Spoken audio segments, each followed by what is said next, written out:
So now we will understand why this year's prelims examination felt so random to almost everyone. Because there is a big reason behind it that why it felt so random. Otherwise, it should have been felt otherwise. ठीक है, मतलब इसको exam को इस तरीके से नहीं देखा जाना चाहिए था, लेकिन फिर भी ये एग्जाम ऐसा लगा। तो इस वीडियो में हम इसी चीज को देखते हैं। तो चलो शुरू करते हैं।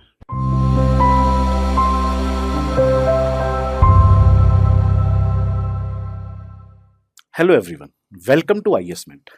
देखो, इस साल का प्रीलिम्स एग्जामिनेशन बहुत सारे बच्चों को रैंडम लगा कि paper was extremely random, but आपको ये बात समझनी होगी कि रैंडमनेस तभी तक लगती है when you are not trained for that.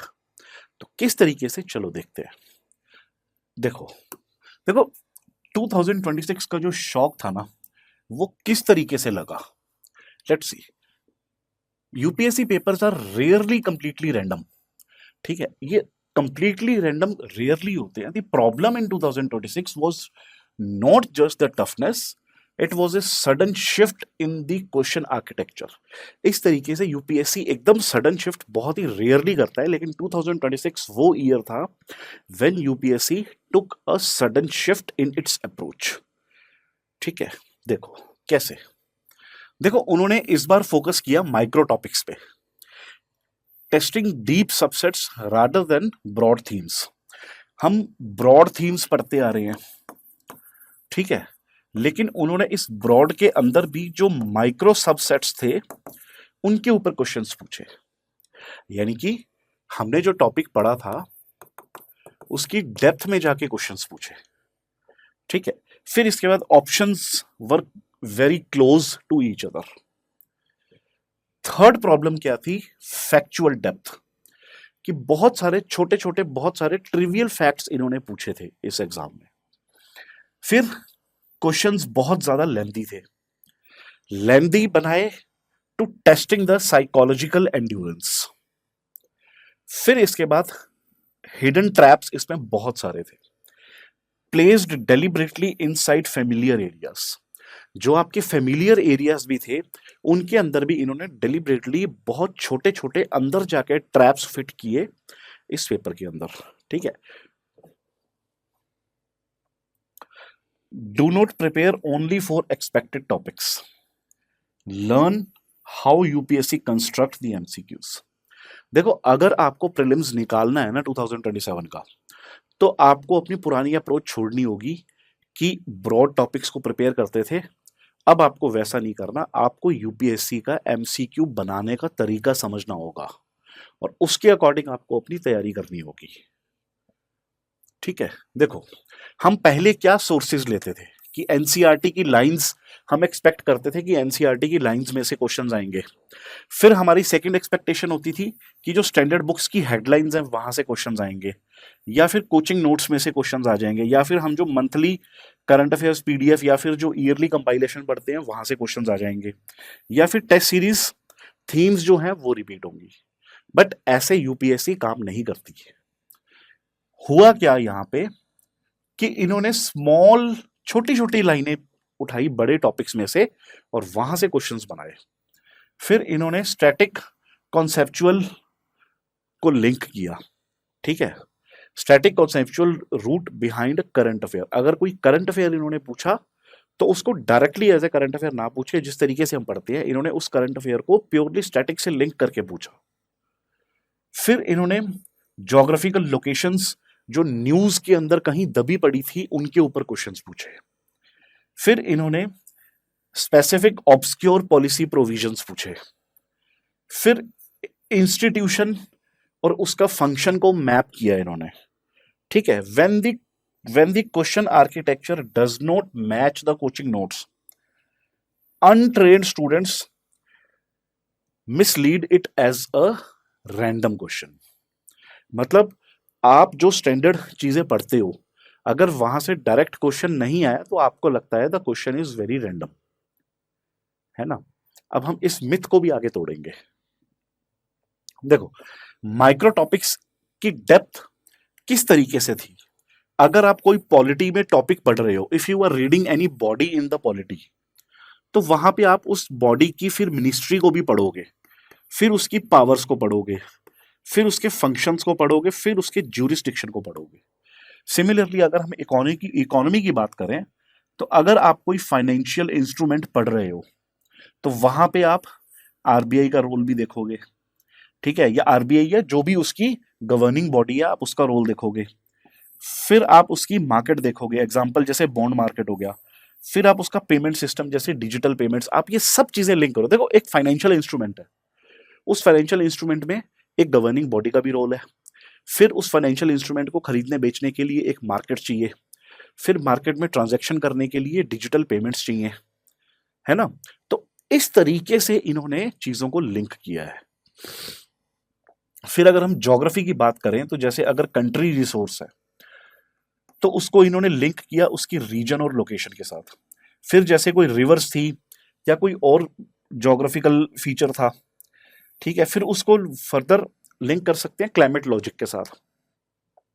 आप समझ रहे हो, एक टॉपिक कंट्री के रिसोर्स थे, इसको पढ़ते पढ़ते पढ़ते पढ़ते हम कहां तक आ गए, क्लाइमेट लॉजिक तक आ गए उसके।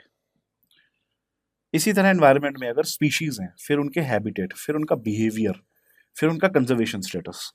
साइंस में application part, the material used in it, the battery elements, space mission purpose. बताओ, एक कोई एप्लीकेशन और कहां तक आ गए, उसके स्पेस मिशन तक आ गए। ठीक है, ये कुछ एग्जांपल्स थे कि किस तरीके से डेप्थ इन्होंने बढ़ाई। अब आगे बढ़ते हैं।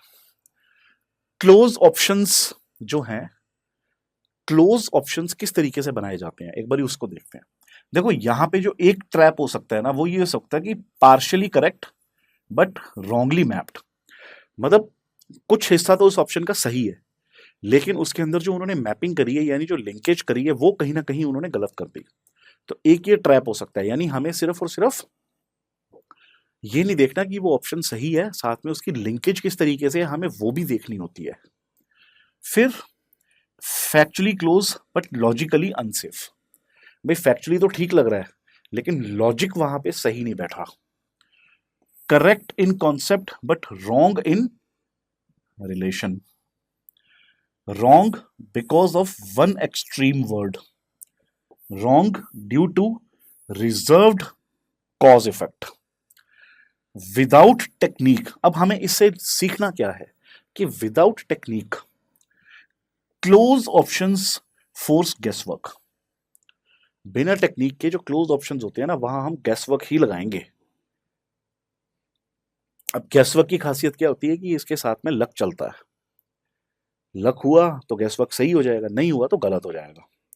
With scientific elimination they become a navigable matrix. With scientific technique, with scientific elimination, these close options become a navigable matrix. यानी साइंटिफिक टेक्निक से इनको सॉल्व किया जा सकता है। ठीक है, अब देखो साइकोलॉजिकल स्ट्रेस टेस्ट किस तरीके से, लेंदी फ्रेमिंग अगर करते हैं तो वो साइकोलॉजिकल स्ट्रेस टेस्ट होता है। देखो एग्जाम हॉल बिहेवियर टेस्ट क्या था आपका, आपको डिसिप्लिन रहना था, पेशेंस चाहिए था, टाइम को मैनेज करना था, डिसीजन सही लेने थे, पोलैरिटी को समझना था। स्ट्रेस टेस्ट जो होता है उसके अंदर इन्हीं चीजों को ही टेस्ट किया जाता है। अगर स्ट्रेस टेस्ट होगा, यानी कि अगर लेंदी होगा और टाइम कम होगा, तो वहां पे यूपीएससी एग्जैक्टली आपका क्या चीज टेस्ट करती है कि whether you are a disciplined person और not, whether you have patience और not, whether you can manage the time accurately or not, whether your decisions are right or not, whether you are able to identify the polarities or not. Long questions do not just test knowledge, they test what? The reading discipline, the patience, the time control, the decision making under pressure, and the polarity reading. Polarity reading मतलब कि जैसे आप options पढ़ रहे हो, तो वहां पे आप इन वर्ड्स को incorrect, not, only, best reflects, explains, all, इन सबको आप प्रॉपरली देख सकते हो। यानी अब देखो आपको ऐसा लगेगा कि हम ऑप्शंस पढ़ते हैं तो इस चीज़ों को तो हम यूट्यूब पे हमेशा सुनते आ रहे हैं कि एक्सट्रीम वर्ड्स को देखना है, एक्सट्रीम वर्ड्स को देखना है, पोलैरिटी वर्ड्स को देखना है, पोलैरिटी वर्ड्स को देखना है, ये चीज़ें हम यूट्यूब पे बहुत ईजिली सुनते आ रहे हैं। हम तो इन चीज़ों को ईजिली एग्जाम में अप्लाई भी कर लेते हैं, तो फिर यहाँ पे नई चीज़ क्या है? देखो, बात वही है, लेकिन यहाँ पे सबसे बड़ी बात क्या है? Lengthy framing and due to which the psychological stress. अगर पेपर लेंथी होगा और साइकोलॉजिकल स्ट्रेस होगा दिमाग में, तो हमारे दिमाग की एक प्रॉपर्टी होती है कि जब भी इसको प्रेशर फील होता है ना, when ever the brain is under pressure, ये अपनी एनर्जी बहुत जल्दी से यूज करता है, और जब एनर्जी बहुत जल्दी से यूज करता है तो ये बहुत जल्दी थकने लगता है, और जब दिमाग थकने लगता है ना, तब हमारे दिमाग की ना एक टेंडेंसी बन जाती है, और वो टेंडेंसी क्या है कि हम स्टेटमेंट्स को पढ़ते तो हैं, लेकिन उनमें से जो पोलैरिटी वर्ड्स होते हैं ना, उनको हमारा दिमाग डेलिब्रेटली स्किप कर देता है। तो इसीलिए ये चीजें इंपॉर्टेंट हो जाती हैं अंडर प्रेशर। अदरवाइज आप इन चीजों को इजीली आइडेंटिफाई कर लोगे, बट आपको ट्रेनिंग किस चीज की होनी चाहिए, आपको प्रैक्टिस किस चीज की होनी चाहिए कि स्ट्रेस के अंदर भी मैं कैसे इन चीजों को ना स्किप करूं। जब भी आप प्रैक्टिस करोगे तो आप इस चीज पे ध्यान रखोगे कि स्ट्रेस के अंदर मुझे अपने ब्रेन को इस तरीके से ट्रेन करना है कि वो कितना भी स्ट्रेस हो, कितना भी थका हुआ हो, वो पोलैरिटी वर्ड्स को, वो कीवर्ड्स को स्किप नहीं करे। A lengthy question is not just assessing your memory, it is actively testing your behavior. देखो, आपने कितनी भी पढ़ाई करी हो, कितने भी मॉक्स दिए हो, कितना भी कुछ पढ़ा हो, 2 घंटे उस एग्जाम हॉल में आप किस तरीके से परफॉर्म करते हो, आपकी पूरी की पूरी मेहनत इसी के ऊपर टिकी हुई है। Now, randomness versus pattern recognition. क्यों आपको रैंडम लगता है और एग्जैक्टली वहां होना क्या चाहिए था, अब इस पे बात करते हैं। देखो, स्टूडेंट्स का कहना क्या है कि पेपर बहुत रैंडम था, but the reality was that UPSC tested the statement precision. फिर nothing came from what I studied, but UPSC tested micro topic awareness. Current affairs did not help, but UPSC tested current to static linkage. Options were too close, but UPSC tested close option handling. Mocks were not useful, but UPSC tested attempt or leave judgment and calmness under uncertainty. Attempt or leave judgment. This is another very, very, very important exam behavior inside the exam hall. Now, देखो, old preparation हम कैसे करते थे कि completing books, reading current affairs, फिर उसके बाद हम मॉक सॉल्व करते थे, फिर रिवाइज करते थे कंटेंट को, बस इतना ही करते थे। इससे क्या होगा कि जो फैक्चुअल शॉक आपको इस बार दिया, वो असल में शॉक लग गया। बट अब क्या हमें करना है कि आप सबसे पहले क्वेश्चन के बिहेवियर को एनालाइज करो, आप ट्रैप को समझना सीखो, आप साइंटिफिक एलिमिनेशन सीखो, यूट्यूब वाले गेस वर्क को नहीं। आप फैक्चुअल शॉक मैनेजमेंट को सीखो, आप अपने अटेम्प्ट के डिसिप्लिन को चेंज करो। Old methods created a fatal disconnect between how a student studies and how the exam behaves. Now, 2027 के लिए आपको किन चीजों का सबसे खास ध्यान रखना है? Read static subjects with active trap awareness. Convert the current affairs into static policy institution notes. आप जो भी करंट अफेयर पढ़ोगे उसे स्टैटिक के साथ लिंक करोगे हर हाल में। इसके लिए आप आईएएस मेंट की वेबसाइट पे जाके यहां से भी करंट अफेयर्स पढ़ सकते हो। हम डेली करंट अफेयर्स अपडेट करते हैं वहां पे। जो भी न्यूज़पेपर, जो भी इंडियन एक्सप्रेस, हिंदू और पीआईबी में आते हैं, और उनको हम प्रॉपरली आपको इस तरीके से लिंक करके देते हैं। और भी आपको करंट अफेयर में जितना कुछ पढ़ना चाहिए हम वो सारी चीज उसके अंदर डाल के देते हैं आपको। ठीक है, तो ये आपको बहुत हेल्प करेगा। आप टेलीग्राम चैनल ज्वाइन कर लो, वहां पे जैसे ही कोई नया हम करंट अफेयर वेबसाइट पे अपडेट करते हैं, इमीडिएटली उसका नोटिफिकेशन टेलीग्राम पे आ जाता है, और वहीं से ही आपको सीधा डायरेक्ट लिंक मिल जाएगा उस आर्टिकल को पढ़ने का। फिर decode PYQs for framing styling, note just the topics. PYQ को डिकोड सिर्फ टॉपिक देखने के लिए नहीं करना, पीवाईक्यू को डिकोड करना यूपीएससी के स्टाइल को समझने के लिए। फिर इसके बाद maintain a dedicated micro topic and trap notebook. इसके रिगार्डिंग पिछली वीडियो में बहुत डिटेल से बात करी है, जस्ट कल ही की वीडियो में, इसको वहां से जाके देखो। Practice scientific elimination, note the blind guessing.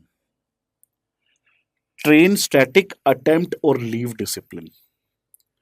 Attempt और लीव डिसिप्लिन, ये आपको अपने आप को ट्रेन करना पड़ेगा कि एग्जाम हॉल में ये डिसीजन ले पाना कि मुझे कौन सा क्वेश्चन करना है और कौन सा क्वेश्चन छोड़ना है।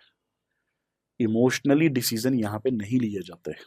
इमोशनल डिसीजन का मतलब है कि मैंने तो ये टॉपिक पढ़ा हुआ है, मैंने तो इसको बहुत अच्छे से प्रिपेयर करा हुआ है, अब इसका क्वेश्चन आ गया तो मैं इसको कैसे छोड़ सकता हूँ? नहीं, आपको इस बिहेवियर से बाहर आना पड़ेगा।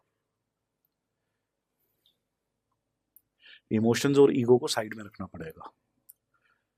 देखो, अनप्रिडिक्टेबिलिटी को डिफीट करने का तरीका क्या होता है कि आपके बेसिक्स जो है वो बहुत ज्यादा स्ट्रांग होने चाहिए, प्लस आपकी पीवाईक्यू की जो डिकोडिंग है वो सॉलिड होनी चाहिए। सब्जेक्ट वाइज ट्रैप अवेयरनेस आपके पास होनी चाहिए बहुत अच्छे तरीके से। फिर साइंटिफिक एलिमिनेशन की आप मास्टर होने चाहिए। फिर एग्जाम हॉल जजमेंट की आपको प्रॉपर ट्रेनिंग होनी चाहिए, आपका ब्रेन प्रॉपरली ट्रेंड होना चाहिए एग्जाम हॉल बिहेवियर के लिए, एग्जाम हॉल जजमेंट्स के लिए। अगर इनमें से कुछ भी आपने छोड़ा तो फिर जो इस साल हुआ वही आगे भी होगा। ठीक है, UPSC is unpredictable but it's questions behaviour can be decoded. भले यूपीएससी कितनी भी अनप्रिडिक्टेबल हो, लेकिन इसके क्वेश्चंस के पैटर्न को डिकोड किया जा सकता है। ठीक है, मिलते हैं अगली वीडियो में कल, तब तक के लिए थैंक यू।